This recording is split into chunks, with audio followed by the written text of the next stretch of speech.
Ce matin, en arrivant, j'ai vu un monsieur qui arrivait avec des bâtonnets dans son sac, et j'ai dit qu'est-ce que c'est, ça a déjà fait le tour ici dans le bois, et cherchait quelque chose. Non, c'était Guillaume Veillé, chercheur indépendant, qui nous parle du jeu du Quinchon, qui me paraît très intéressant. À toi, Guillaume, merci.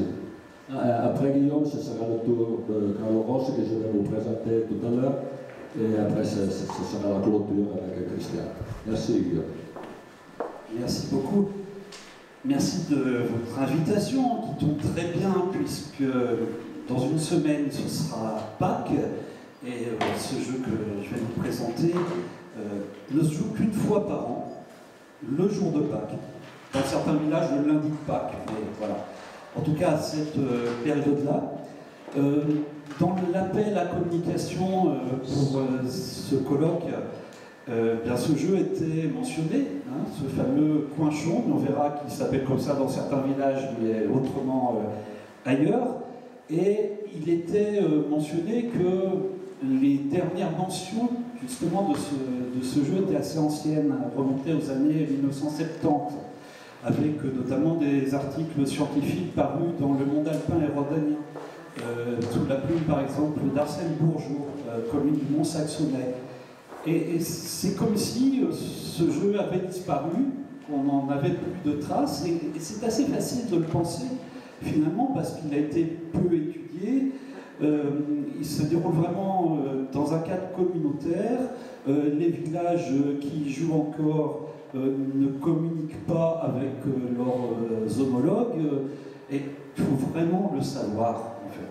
Comment j'ai découvert ce jeu, ce Quinchon? Eh bien, c'est en allant dans un village de la basse Tarentaise. Je ne sais pas si la géographie de la Savoie vous est familière. La basse Tarentaise, donc c'est une vallée qui relie Albertville à Moutier. Donc c'est en direction des grandes stations de ski, pour résumer. À partir de 2004, j'ai beaucoup fréquenté ce village d'Esserblay, en basse Tarentaise, parce que j'y ai rencontré des chanteurs traditionnels. Mon intérêt principal, c'est le patrimoine musical alpin, et notamment savoyard. J'ai fait ce livre-disque qui s'appelle Croquet à la nuit, et qui est dédié aux chansons de ce village, et à des chanteurs nés dans les années 20 et 30 principalement, qui m'avaient communiqué un répertoire tout à fait intéressant, de chants collectifs notamment. Et bien sûr, quand on s'investit dans une communauté comme celle-ci, qu'on commence à passer du temps avec les chanteurs et les chanteuses, eh bien on s'intéresse à bien au-delà de la chanson, à tout ce qui fait vivre ensemble cette communauté. Et donc ils m'ont parlé de ce fameux Quinchon qui réunit toutes les générations dans ce village l'après-midi du dimanche de Pâques. Alors ce que je vous propose, c'est d'abord une description de ce jeu tel que je le connais à Esserblay, tel que je l'ai vu évoluer, pas tant que ça d'ailleurs, au cours des 15 dernières années. Donc ça va vraiment être au début ethnographique et la situation d'Esserblay. Ensuite, j'essaierai de replacer tout ça dans un cadre un peu plus large, notamment des autres communes, des autres villages qui pratiquent ce jeu, et aussi des jeux très proches, qui ne sont pas le même jeu, mais qui ressemblent pour plein d'aspects dans d'autres endroits de France et d'Italie. Puis je terminerai par une petite réflexion sur l'avenir de ce jeu. Alors, la présentation, c'est vraiment à Esserblay, donc rendez-vous le dimanche de Pâques sur les coups de 15h au pied du château du village. Là, vous verrez un petit attroupement et un tas comme ça de bâtonnets, on va dire, les fameux Quinchons, coupés, fraîchement coupés dans du hou. Je vous en ai amené, hein, bien sûr, puisque évidemment, quand on a joué une année, on a envie de garder son Quinchon. Hein, bien sûr, on change de Quinchon chaque année. Normalement, certains joueurs amènent celui de l'année précédente parce qu'il leur avait porté chance, mais généralement, on choisit un nouveau. Alors, selon des critères sur lesquels je ne vais pas m'attarder, il faut un certain aérodynamisme, un certain poids aussi. Et puis, on a ce dé en bois qu'on appelle ASR Play, en tout cas le domino. Alors je vais vous montrer un peu comment ça se joue. Autant j'ai pu vous amener des coinchons, autant bien sûr le domino, il n'y en a qu'un qui sert toutes les années et qui est au village et qui reste enfermé pendant toute l'année. Alors je vous ai amené celui-là, il est complètement défoncé parce que vous savez qu'en 2020 il y a eu le Covid. Et moi j'étais très frustré de ne pas jouer en 2020. Voilà, depuis des mémoires d'hommes et de femmes, des mémoires d'humains, on a joué tous les ans depuis au moins 150 ans à SR Play. En 2020, on n'a pas pu. Alors j'avais fabriqué ça, il était carré à l'époque, il était cubique en tout cas, et j'ai joué avec ma compagne sur le toit de l'immeuble, pour ne pas laisser passer la tradition de Pâques, donc je vous l'ai amené, et pour vous montrer un peu comment ça se joue. Parce que quand on parle de cérémonie, c'est vraiment ça, il y a tout un déroulé, qui bien sûr s'est un peu relâché au fil des années, on en reparlera, mais qu'on a hérité des anciens. Et l'idée, c'est de commencer le jeu. Pour ceux qui connaissent la pétanque en France, finalement, le principe est assez proche. Donc vous avez je vais vous montrer une autre photo.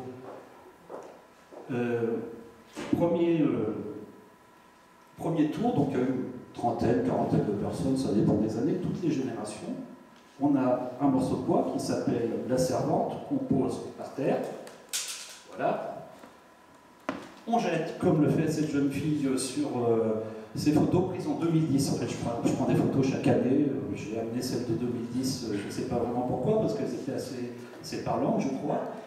Et l'idée, c'est bien sûr de lancer le jeu, comme en pétanque, on lancerait le cochonnet, on lance le domino. Donc il y a une phrase qu'il faut dire, bien sûr.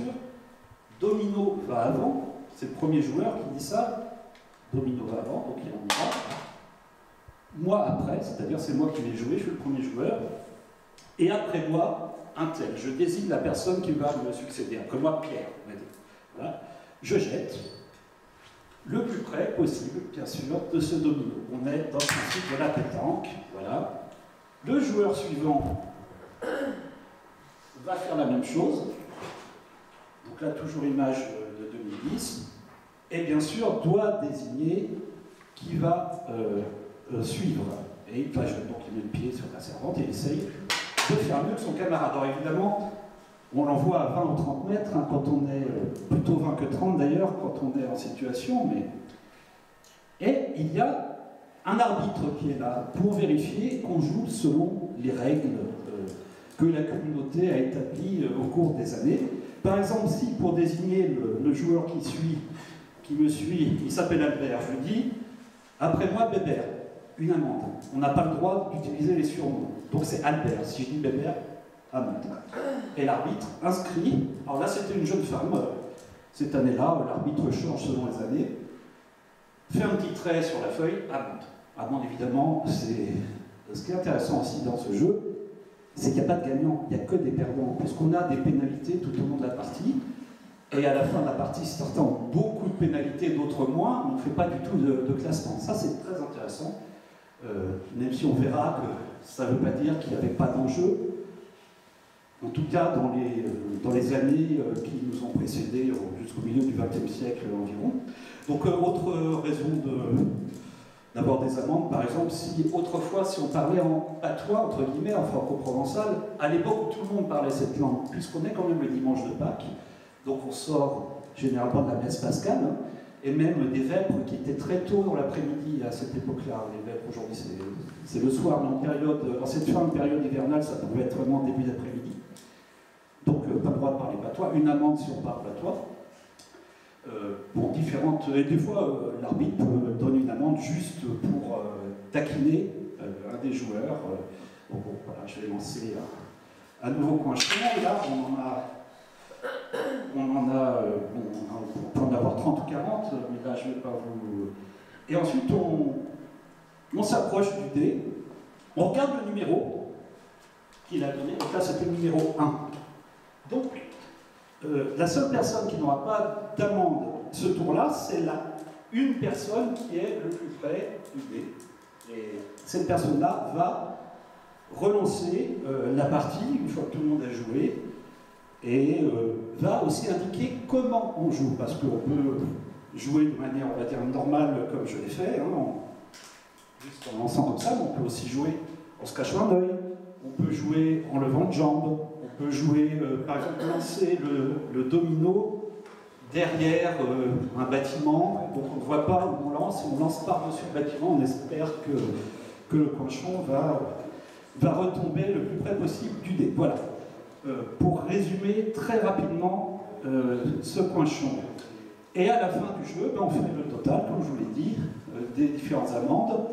On donne 10 centimes par amende, puisque aujourd'hui, bien sûr, l'idée n'est pas de dépenser beaucoup d'argent. Autrefois, c'était des amendes beaucoup plus importantes, et l'idée était de financer le repas, qui était un cabri, généralement. Bon, à défaut d'agneau de Pâques, dans ce coin-là de Savoie, c'était le cabri de Pâques. Voilà, alors j'ai des petits films, je vous les montrerai peut-être après s'il reste du temps. Comment le jeu a évolué depuis qu'on en a des souvenirs, donc depuis l'avant-Seconde Guerre mondiale. Le principe reste le même, rendez-vous au pied du château le dimanche de Pâques, mais là c'est une photo, je pense, de 1940, on n'a pas su la dater, mais on voit qu'il n'y a que des adolescents. Ça veut dire que les hommes étaient à la guerre, hein, c'était 1940 sans doute.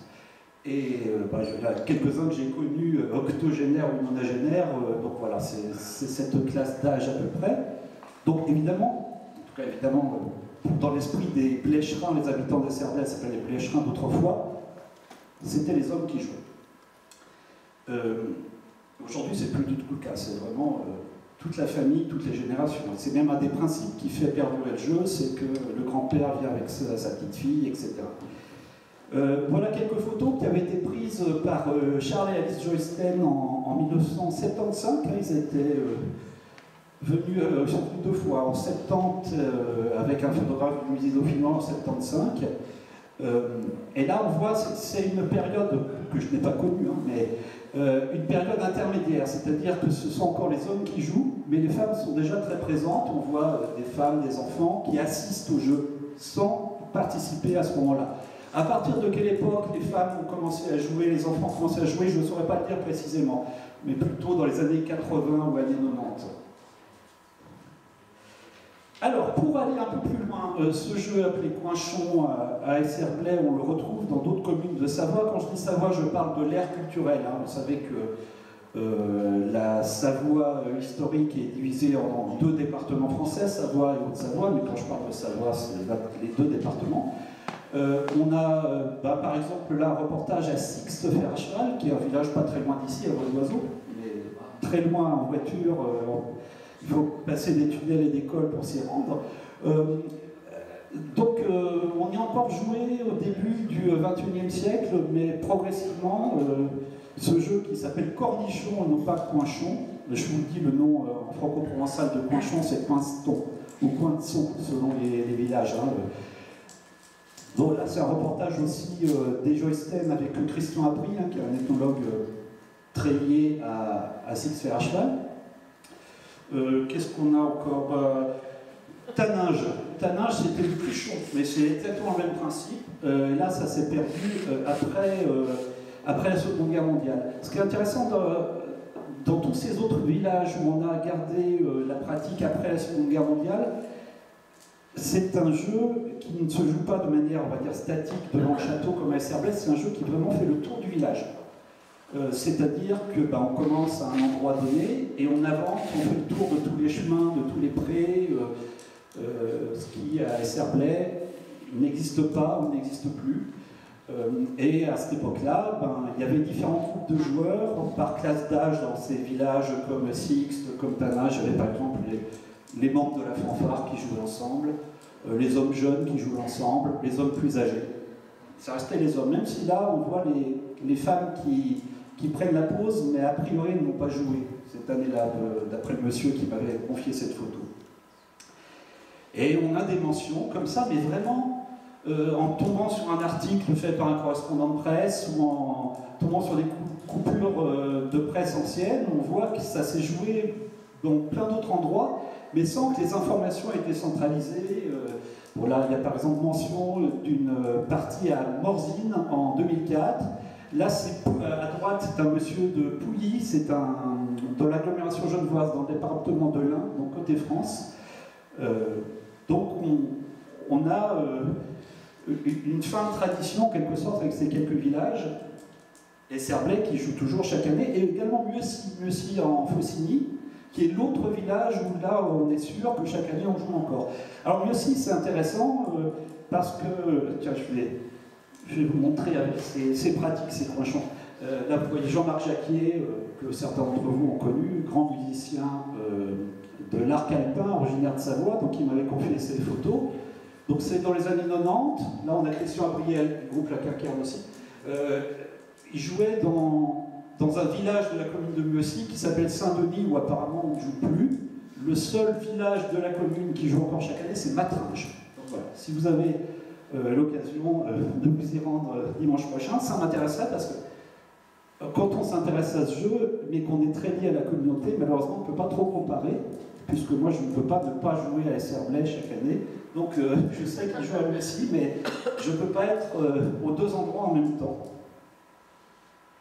Alors, pour aller sur une analyse, sans doute pas en profondeur, mais rapide de ce jeu, pourquoi, comment, mais évidemment il faut se tourner vers le grand maître Adolphe van Gennep, qui était ce pionnier de l'ethnologie, il pouvait dire peut-être folkloriste à l'époque, qui a travaillé sur le folklore à l'échelle de la France, mais qui était très lié au Dauphiné et à la Savoie. Donc il a particulièrement bien étudié ces questions. Alors lui, il travaillait beaucoup sur le principe des cartographies, puisque les déplacements étaient plus difficiles. Il allait parfois sur le terrain, mais il fonctionnait beaucoup par questionnaire. Il envoyait à des personnes de confiance dans les différents villages des questionnaires, et les gens devaient attester ou non l'existence de telle ou telle pratique folklorique, entre guillemets.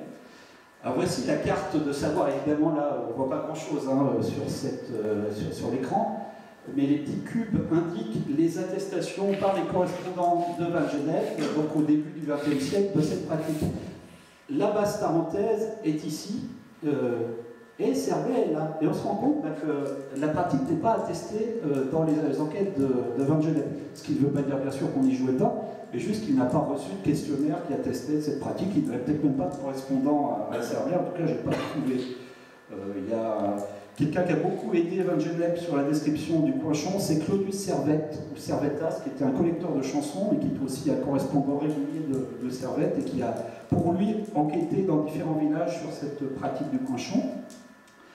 Dans le manuel de folklore contemporain, on a ce petit texte de Van Gennep, que je vous lis, cette c'est un mot que je trouvais que chez Van Gennep, circumambulation pénible des territoires, ou sa couverture par zigzag, qui caractérise universellement des jeux très anciens, comme si on voulait ainsi renouveler annuellement la première prise de possession du terrain et consolider une fois de plus les limites communales antérieurement fixées.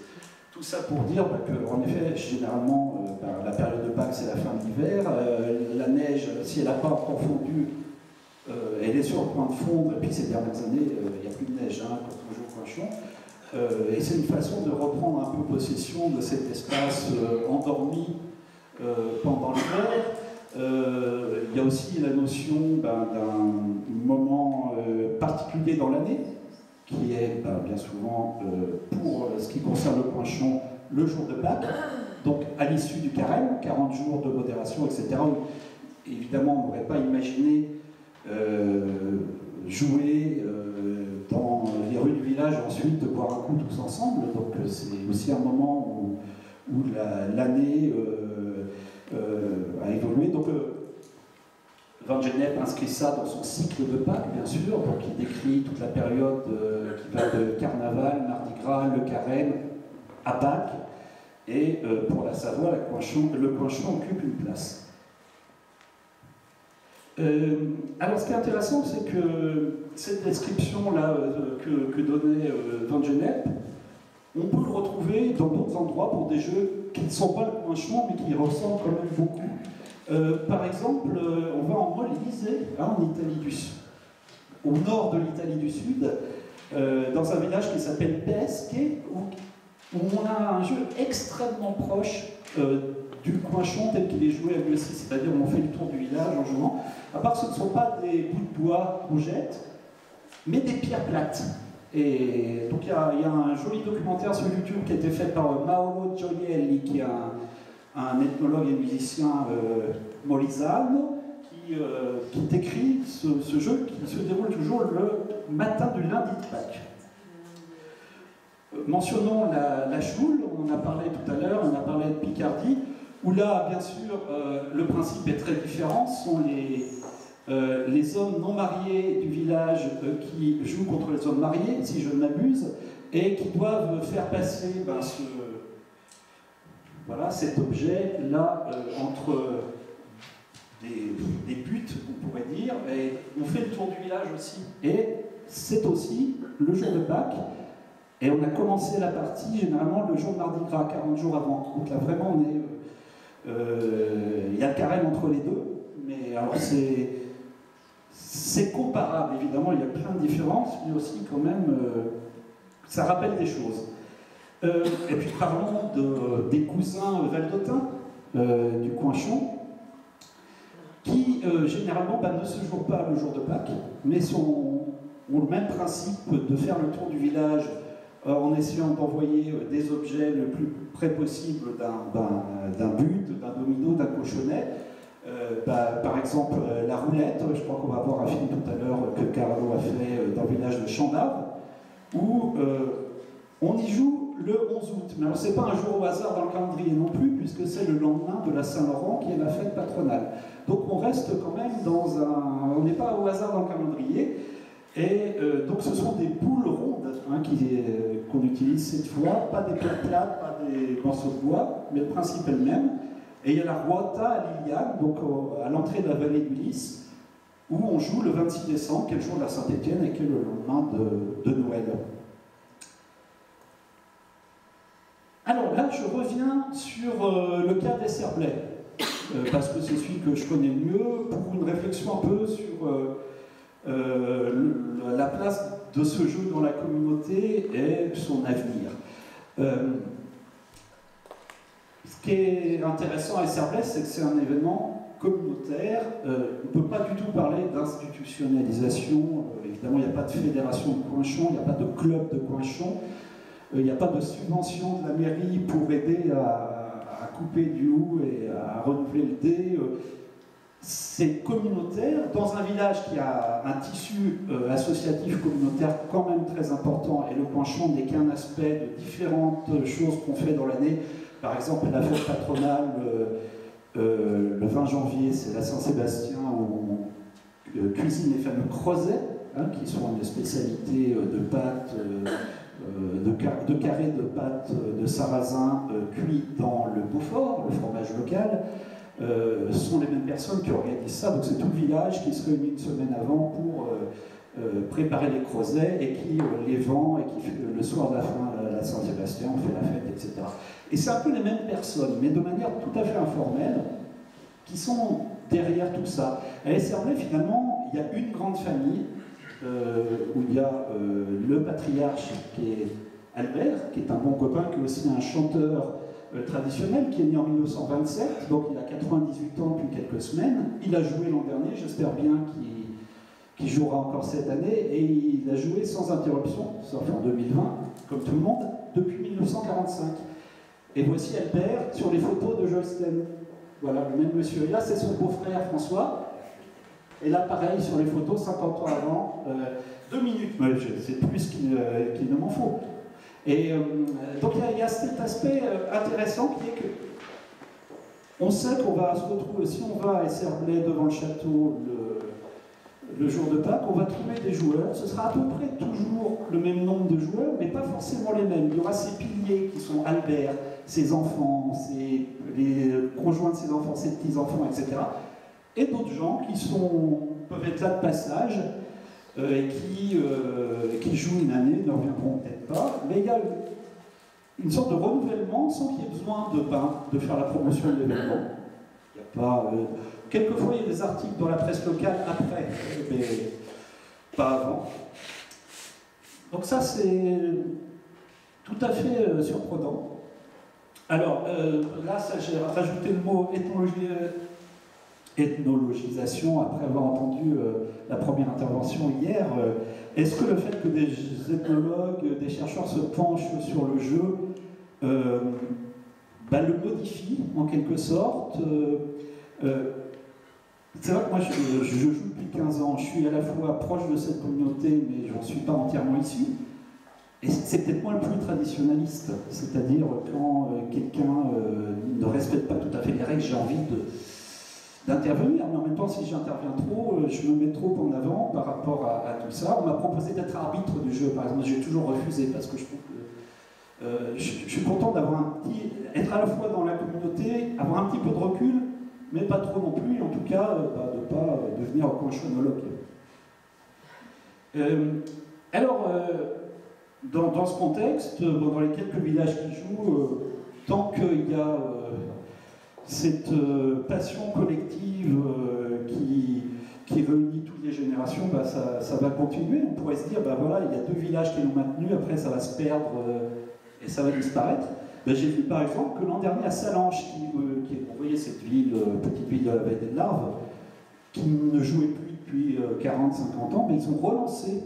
Mais ça, je l'ai vu il y a 3 jours, j'ai trouvé un article de presse, et donc ils ont même posé pour la presse locale. Donc qu'est-ce que ça nous dit de peut-être, je ne sais pas si c'est un marqueur identitaire, etc., on ne va pas se lancer dans la discussion, dans ces réflexions-là, mais peut-être que des gens vont se ressaisir de cette chose qui est encore un peu dans les esprits, que la vie a fait, qu'on a délaissé quelques décennies, et bien peut-être qu'on va trouver tout à fait intéressant de se relancer dans ces événements qui sont des facteurs de cohésion de la communauté. Et pour finir, j'avais une dernière. Voilà, j'ai pas fait une thèse sur le sujet. C'est quand même très intéressant de voir tous ces jeux liés principalement à la période de Pâques, dont on trouve des exemples clairsemés en France, en Italie, et sûrement en creusant un peu, on en trouverait ailleurs. Mais il n'y a pas, à ma connaissance, de grande étude historique qui a été faite, il n'y a pas eu de volonté de comparer tout ça très profondément. Il y a sûrement un travail très intéressant à faire. Alors là, il y a Pietro Sella qui cite un texte médiéval qui mentionne le jeu de roulette déjà, à Alessandria, donc en Piémont, où le jeu apparemment avait été interdit par les autorités ecclésiastiques ou autres, je ne sais pas. Et donc, si on voulait creuser un peu dans les archives, peut-être qu'on pourrait remonter jusqu'à l'époque médiévale, on pourrait trouver plein de choses intéressantes pour réfléchir un peu plus profondément que je ne l'ai fait devant vous aujourd'hui. Merci. Et évidemment, pour finir, puisque quand on a lancé le dernier coinchon, il y a une phrase rituelle, faute de valet, j'emporte la servante. Et qu'on ne dit pas à moi.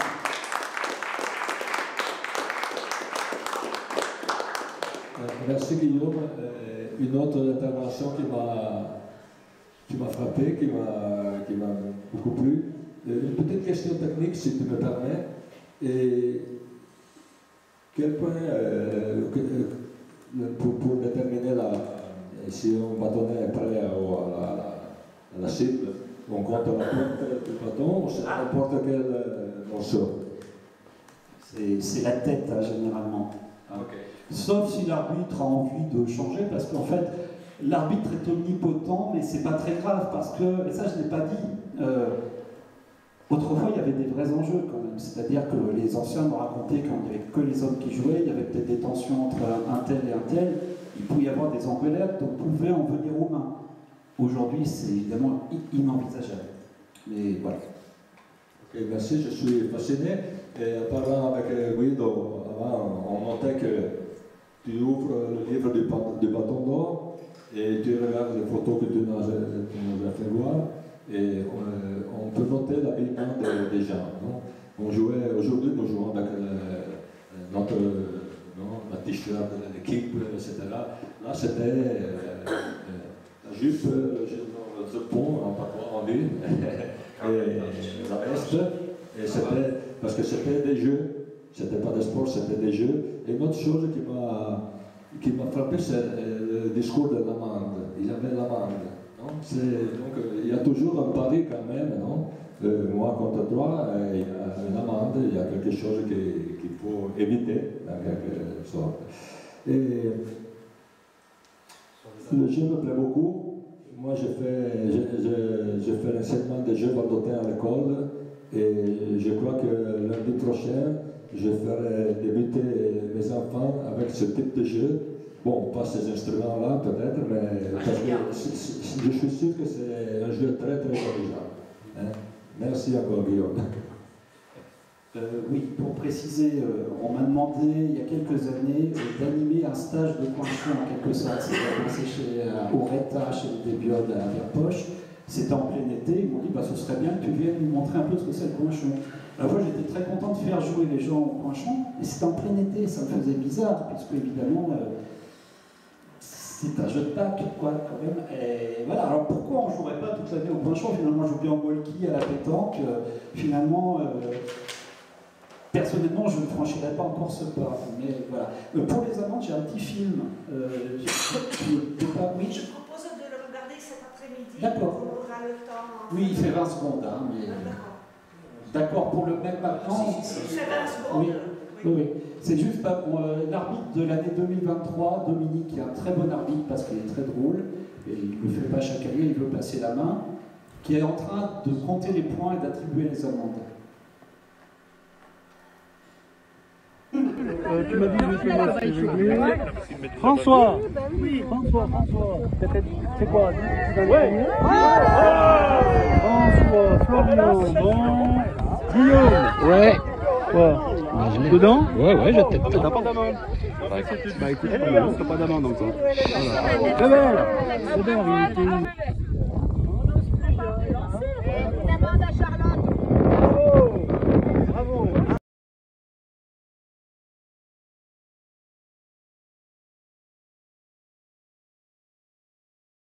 Aussi, à mon avis, et je te demande si c'est le cas, un peu un des moteurs du jeu, parce qu'il faut remplir la caisse pour aller manger boire, n'est-ce pas? Je réponds rapidement, peut-être que j'empiète sur le temps suivant, mais autrefois, vraiment, il s'agissait de financer le repas. On demandait à un restaurateur local de préparer un repas, et c'était vraiment avec cet argent-là qu'on finançait. Alors aujourd'hui, il y a quand même le comité des fêtes du village. J'ai parlé d'absence d'institutionnalisation, c'est quand même le comité des fêtes qui gère la caisse. Et c'est vraiment symbolique, parce qu'il y a des sous dans beaucoup aujourd'hui. Le comité, je vais peut-être en terminer là, deux choses. Le comité des fêtes paye un petit coup à boire après, avec des morceaux de Beaufort, un peu de saucisson. Et autrefois, et ça c'est mon grand regret en tant qu'ethnomusicologue, jusqu'en 2015-2016, on chantait beaucoup après, on pouvait être 20-30 à chanter, ça s'est vraiment perdu. L'an dernier, on était deux à chanter, c'est Albert, le monsieur de 98 ans et moi. Ok, top. Ah, d'accord. Oui, Christophe, bien sûr. Oui, petite remarque d'abord. À Tricot, aujourd'hui, pour la choule, on ne fait pas le tour du village. En fait, les deux limites, c'est un toit de maison et un mur. Bon, voilà, ça c'est un détail. Mais par contre, c'est très intéressant parce que peut-être il faudrait demander à Laurent Sébastien, peut-être qu'originellement on le faisait.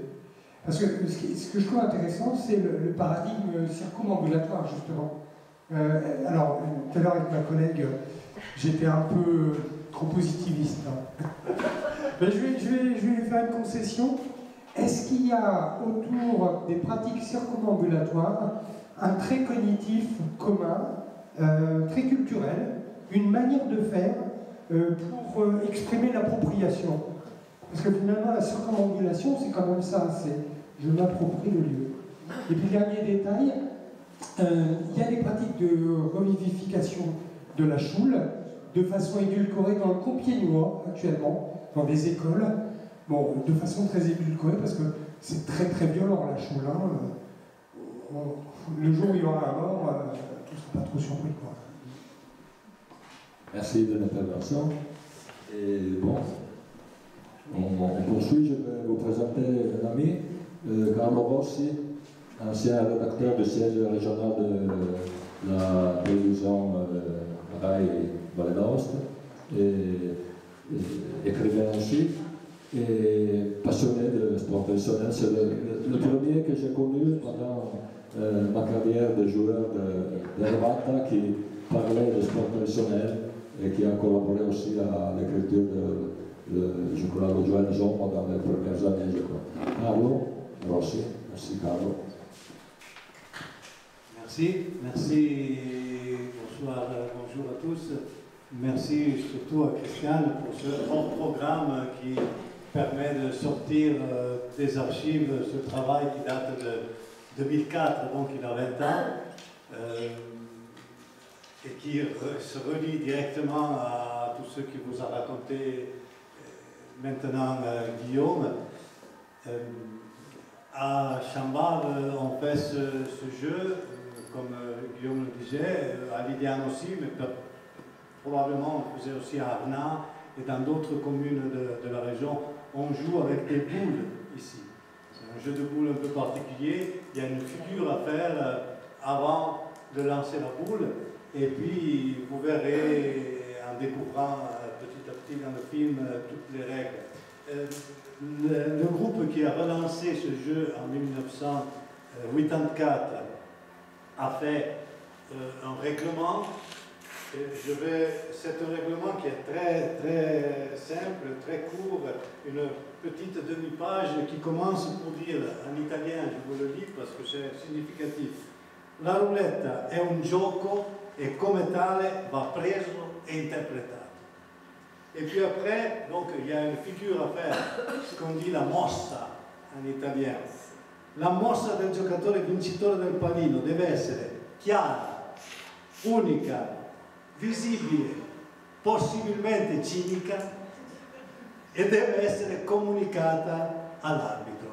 Donc, les règles du jeu, il y a une vingtaine de joueurs, un arbitre, et ce qu'ils ont inventé, vous le découvrirez, comme la rue du village où se déroule à un certain moment monte, et il fallait bien que les boules ne reviennent pas en arrière. Donc ils ont étudié ce système. Dernière chose, le jeu se termine par un geste que les personnes âgées d'autrefois n'auraient pas osé faire. Mais les années 2000 ont porté ce geste et maintenant, toutes les années, le jeu se termine ainsi.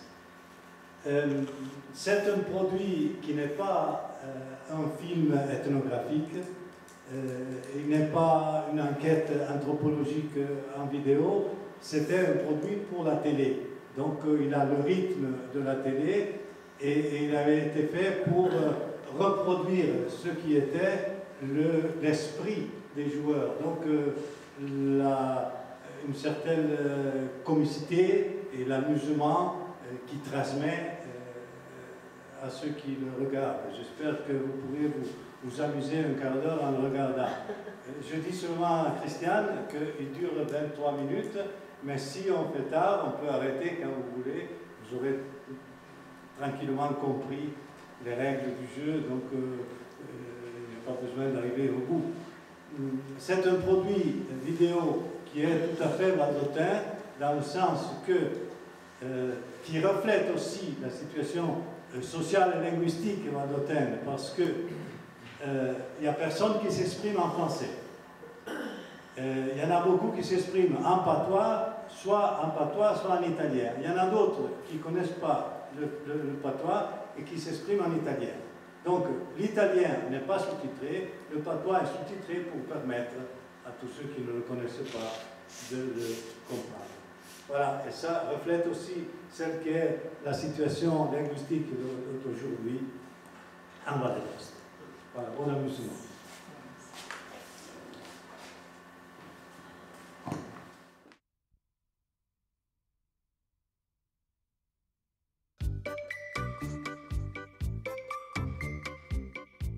Plonger dans la tradition.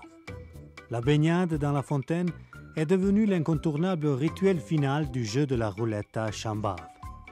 4 heures de plaisanterie, de coups à boire et de gros rires qui résonnent dans le vieux bourg. Cet ancien jeu est le côté profane, au mois d'août, de la fête patronale de la localité. Un divertissement populaire qui, néanmoins, se prend au sérieux.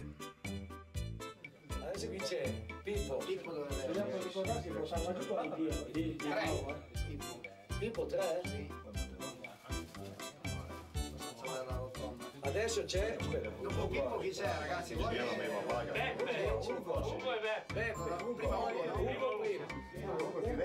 Marino? 15. Marino?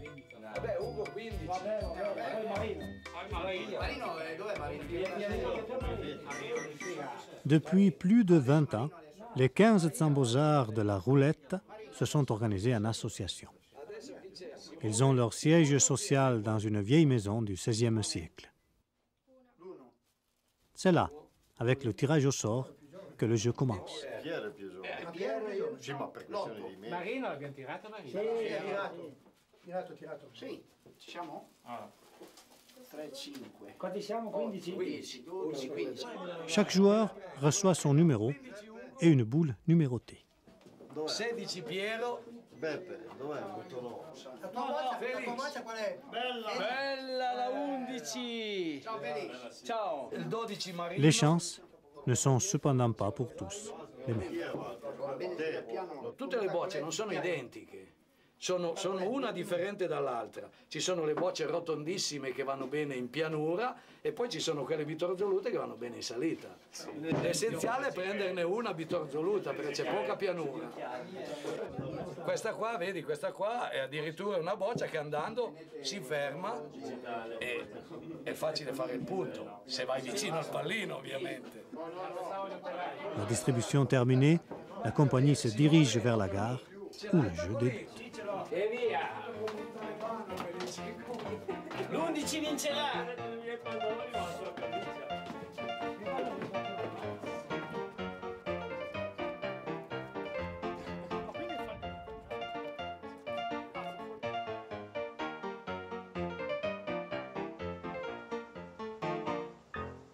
Allora si inizia... Chi è che comincia?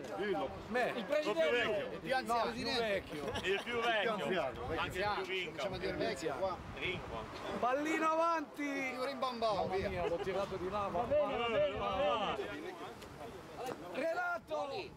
Le premier joueur décide le geste de tir et appelle à haute voix le suivant. Beppi! Una grossa spuma. Marino! Le joueur qui place sa boule le plus près du cochonnet gagne la manche. Les 3 plus éloignés payent à chaque tour une pénalité.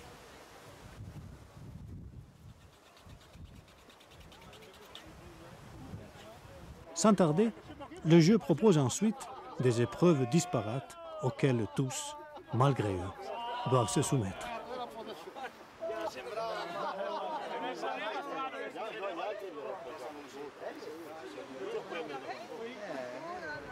Giancarlo! Ecco!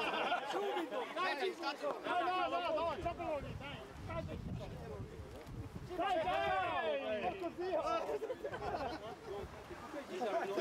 Tieni in mezzo le cose! Segnaculo, non spingete, Beppi! La fai!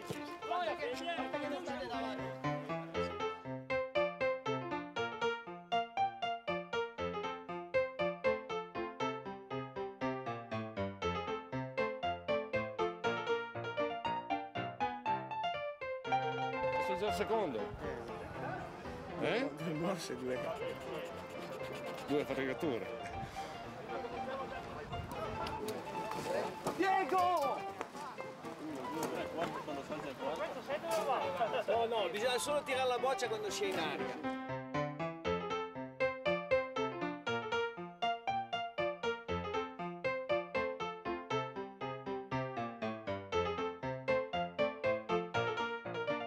Par ce cri, le dernier joueur décrète la fin de la manche. C'est alors au gagnant de décider la figure suivante. Normalement, elle n'est jamais dévoilée à l'avance. Qualcuno è tipo lo ballon de fempe che puoi imparare lì, lo prendere, don le su lei, lo betengo. Ma le altre più o meno sono sempre le meme, vuoi qualche variazione. Si tanto da fare variazioni da in commencement, quindi. Bravo, Nico!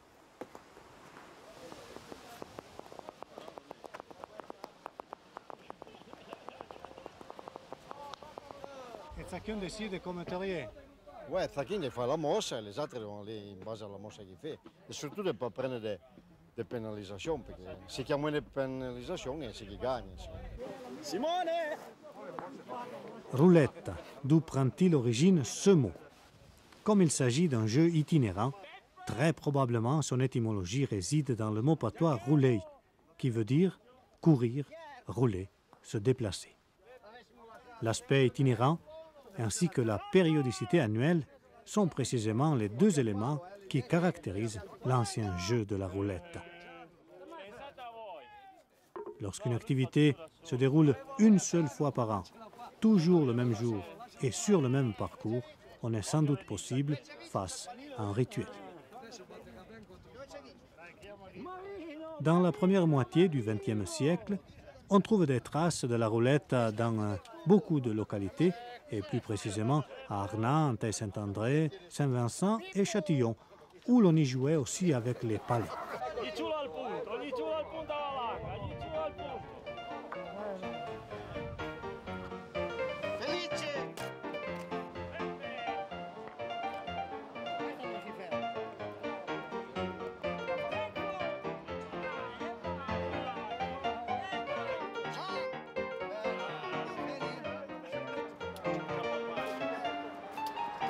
Vediamo anche originale. Sì. Olio schütze. Olio Adesso. Tu eri più vicino a lui. Io sono più qua. Allora tu non ci sei.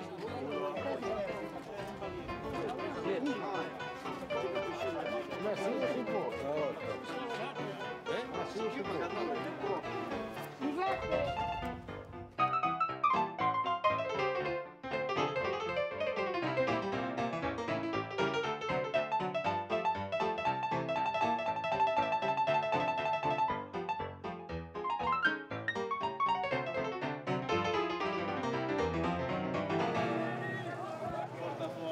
Felice, ma torna a te! Torna a me!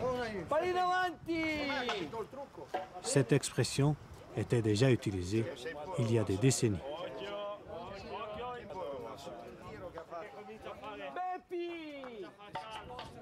À Chambave, on a joué à la roulette jusqu'aux années 1950. Toujours au mois d'août, toujours le 11. La mémoire du plus âgé du groupe nous ramène à cette époque.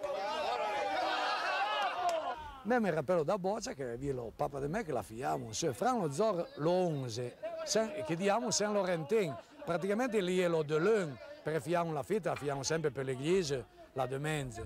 Lo de lun fiamo si giuasse, e aprì all'avo un chet, ara no, all'ena minzi per il ristorante Paris, ma se no all'avo un chet, gli aveva una vieja cantina. Le de gioia aveva già di Bocce, e all'avo lì fiamo una merenda, si no, era papa di me, le altre, eccetera. E lo parcours che lì? Sempre sì, cioè magari picceur, loro via un pato lo bore e si tappava un pato delle fontane, se no, no, ne cerca de modifiche. Ugo! Les changements n'ont cependant pas été radicaux. La roulette reste un moment de fête et un jeu rituel qui garde ses malices. Simone! La malice è celle di cercare di trovare sempre una prua che sia la più difficile possibile. Perché le altre riuscissero un po' a fare. Tole. Tole buon. Leve. Adesso c'è che tu vedi che arrivano a leve, tu vedi che e voi una giornata che va bene, non è sempre gioia, qualsiasi tema la fe, non è sempre gioia. E non solo la plovette. E sempre lei cosa aveva in voglia di riprendere e giocare? L'anno 84, centro anno ne erano 4 o 5. E lì è la festa patronale Paris, non fien sen, e non cominciava, senza due riunioni a niente, se partire un preco di viu, sembra no, se mi giù, non cominciava. Aprì il problema le sit che no, si divertono. Se aprì che qualche dato si diverte, Mieux encore. Però la base è no. Et qui gagne et qui perd? E chi gagna in bâton, sculta, e basta. Chi perde si tampa, lo primi anni gagna con gli in bâton. Moins travagliamo, ma sempre in bâton. E tolele. Alino avanti! La seconda volta? Folo, ti ha Bella, bella. Anche lì va bene. Diego! La giocata di sicuro. Palanga! Dai! Piero! Le votre premier souvenir de la roulette, quel est? Le souvenir qu'il avait été d'un certain âge. Que noi avevamo 20 anni moins, la vita più che sono per me sembrano dei souvenir très bons. Battistino ed altri che qua le rappellano, perché sono dei personaggi. Simone! Pippo! Yeah!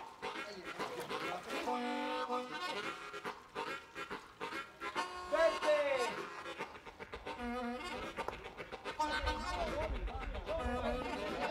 Piero! Renzo! Giancarlo! Et la fonction de l'arbitre, quelle est? E alle mosse, il faut rispettare le mosse de celui qui a fait le point, qui fait la première mosse, et ceux qui ont fait les mosse mime. Giancarlo! Et la fonction de Sala Lima, elle est un man? De segner les points sur, come si può dire, in tapolin de buc, e ogni tacca le in sbaglio. Ma basta pas una rega où il a un crayon? Ah, ma bien che a Willa Lima si può pas effacer. Le originali si può pas effacer. E se camure pas. E se camure pas. Finché non ha tirato lei. Beppe! Basilio! Un metro più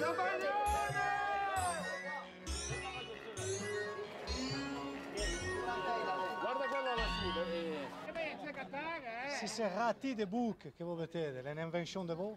E servono semplicemente per arrêtare le bocce, se no alle un po' Perché giù in fondo corso buono. gli hai tolto le bocce di giù, no? Gli hai poi l'asfalto, gli hai tolto lo ciottolato di giù, gli hai dato lo sangue o lo ciottolato di giù. Allora le bocce restavano, restano per me l'asfalto. E avete obbligzato? Allora abbiamo dovuto trovare questa soluzione per mettere de fermo, per fare che le bocce tornino giù alla gara, se no poi lì ricominci, ci abbiamo male alla partenza. Basilio! Sole, merci a San Basilio. San Basilio. È lo sempre protetteur della roulette. Esatto, c'è le San Basilio a preste le su e lo moscate zambava. Però si tanno che le zelene è un fish opero, però sembra di no. E a fare le pu e a fare le giù. Lo pu. Lo pu.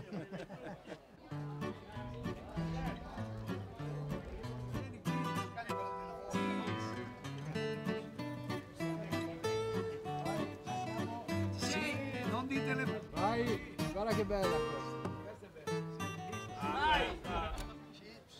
Una foto proprio qui, una foto storica per la roulette e per te anche. Una foto per me è un rito questo oramai. Quando si arriva qua c'è questo arco, è una foto storica che ho fatto più di forse 15 anni fa e ogni volta che vengo la rifacciamo.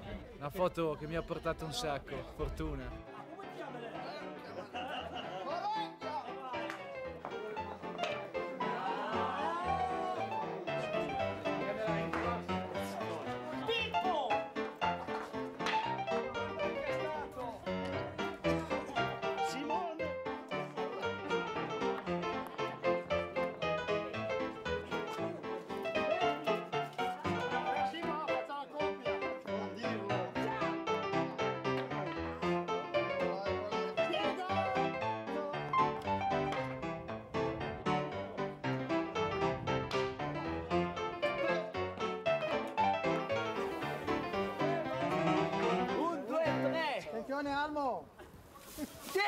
Le parcours se poursuit en montée et les boules qui reviennent au point de départ contribuent à augmenter le nombre de pénalités. Se chi va in diri, le bocce che corrono in diri, i paiono la penale tu. Come i paiono la penale tu, le tre sempre più distanti du Bolin. Beppi! Perché sta roulette Felice te? Me sei di soci fondatori. Purtroppo nel zacchettone con che pezzamento, aveva dei amici che hanno zacchettone, ma è sempre le dovevano che venivano a remplacare all'equiparto. Renato!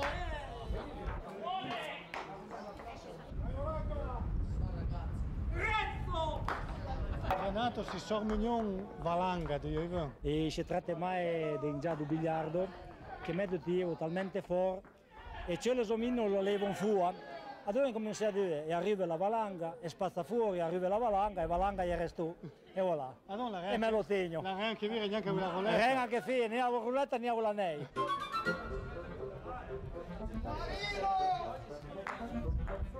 Dai, su campanile, dai.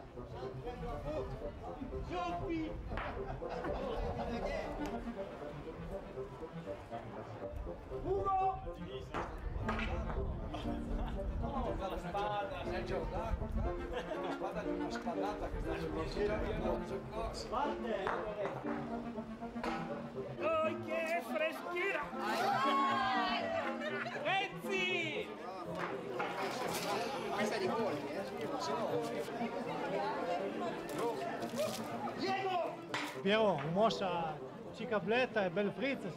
Ah, ma quand arrive su, le mosse sono tutte freghe perché sono sotto, cioè che no, quindi è comodo avere, cioè che deve frizzo, se tu lo metti tutto, tu so. In anno un po' le mosse voleve perché faceva freddo, tu sai faceva 6 gradi all'11 di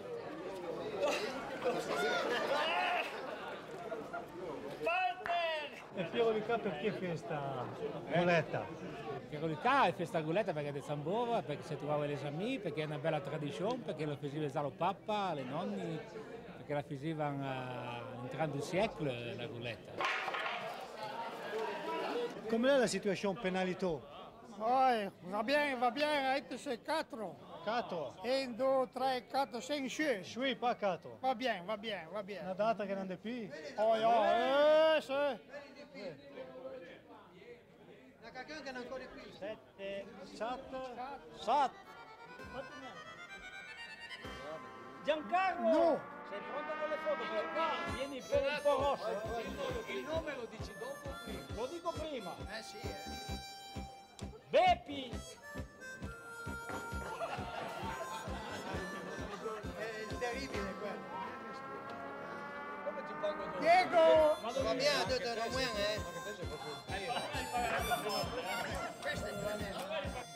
Piero!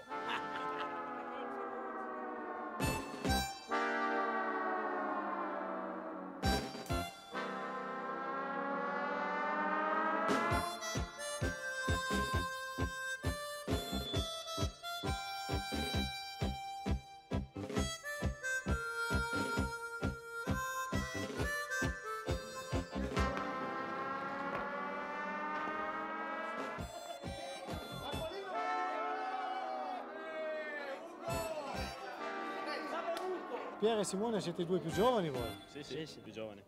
Sì. Quanti anni che Io ho 2 anni, questa è la seconda che faccio. Non è proprio il battesimo questo bicchiere di vino in faccia? No, il battesimo è già ce ne stato... sono già stati altri ben Ogni peggio. anno c'è un battesimo nuovo. Sì, tutti E gli cos'è anni. che vi ha spinto a entrare in questo gruppo della roulette?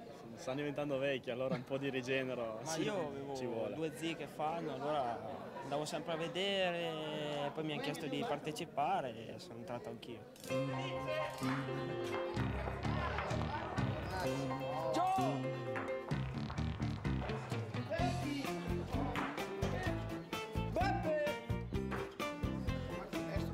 Simone! Raga! Uno perché vieni lontano? Molinelli. A me Becchio. Sbaglia il valore.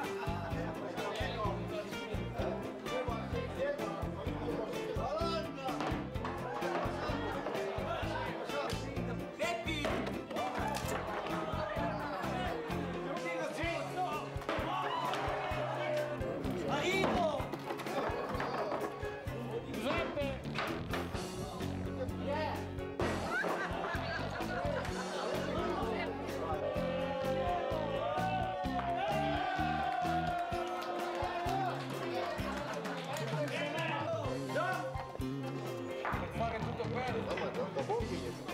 Allora, dai. Renato! Bravo, Pippo! Bravo! Marino!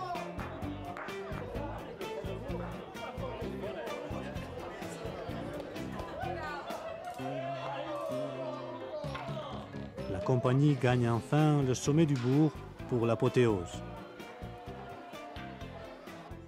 Parmi les spectateurs, Claudio Banco, l'auteur des bâtons, les prix. La coutume è lo premier prix, si tanto penso di spettacolo prix per lo derrière, lo zero. Adonne ne fait deux bâtons exprès, un per la roulette du premier et un lo derrière premio. Passion de Claudio, elle fait les bâtons.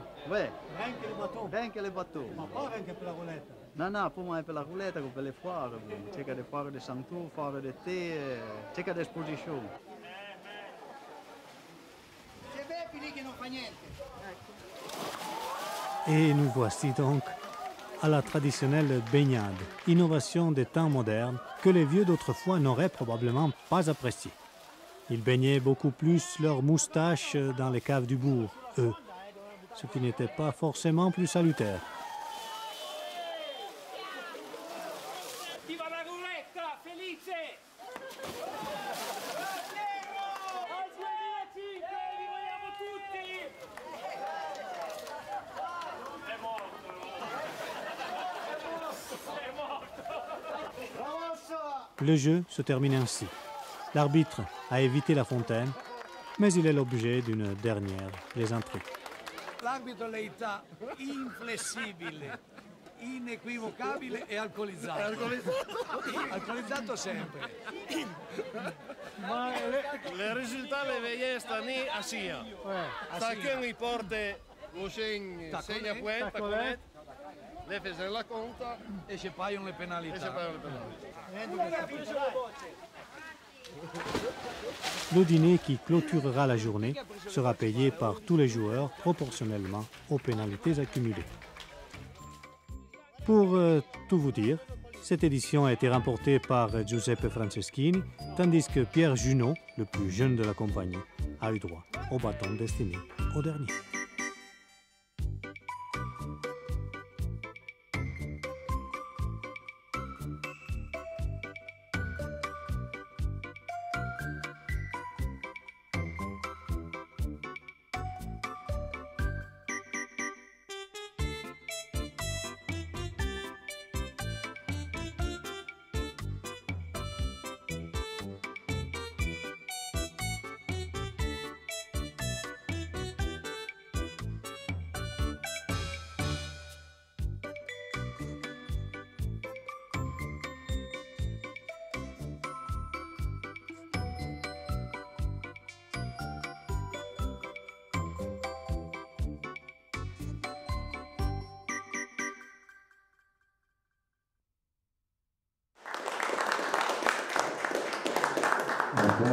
Merci Carlo pour ce témoignage qui nous a bien plu.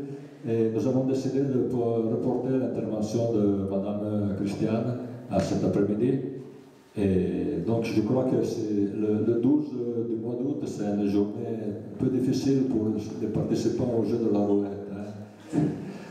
J'ai vu que la cible était, au fur et à mesure que le jeu progressait, la cible était toujours plus proche, les visages étaient plus lourds. Hein. Et bon, donc c'est le temps du déjeuner. Hein. Juste deux informations de service. Là, on part, on va au bistrot gourmand. Et dans l'après-midi, on avait prévu entre 14h et 15h30 des démonstrations dehors. Maintenant, on va voir le temps. Si tout va bien, on peut les faire. Et après, on revient ici. Éventuellement, comme tu disais, on coupe un peu sur la démonstration. On pourrait montrer le film catalan aussi. Et donc, 14h, 15h30, et puis on reprend avec les communications. Donc il y aura un petit décalage, il y aura d'abord une intervention et puis on a le temps parce que l'après-midi n'était pas trop chargé.